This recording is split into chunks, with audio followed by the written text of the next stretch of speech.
حضرت سیدنا ابراہیم علیہ السلام کھڑے تھے تو وہ کھیت میں بیٹھ کے تسبیح پڑھنے لگا، سبحان اللہ والحمد للہ ولا الہ الا اللہ۔ حضرت ابراہیم کہنے لگے یہ میرے رب کا نام کون لے رہا ہے؟ بڑی اس کی میٹھی آواز ہے، بڑی، کون ہے؟ ڈھونڈنے لگے، گھومتے گھومتے اس کے پاس چلے گئے، فرشتہ انسانی شکل میں، تو میرے رب کا ذکر کر رہا تھا؟ اس نے کہا میں ہی کر رہا تھا۔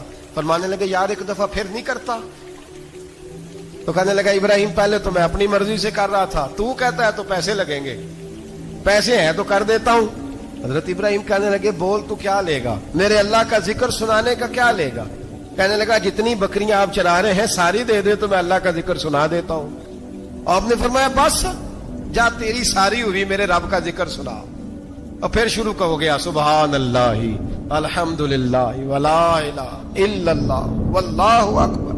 حضرت ابراہیم علیہ السلام کیف میں، یار پھر ذرا سنا، نہ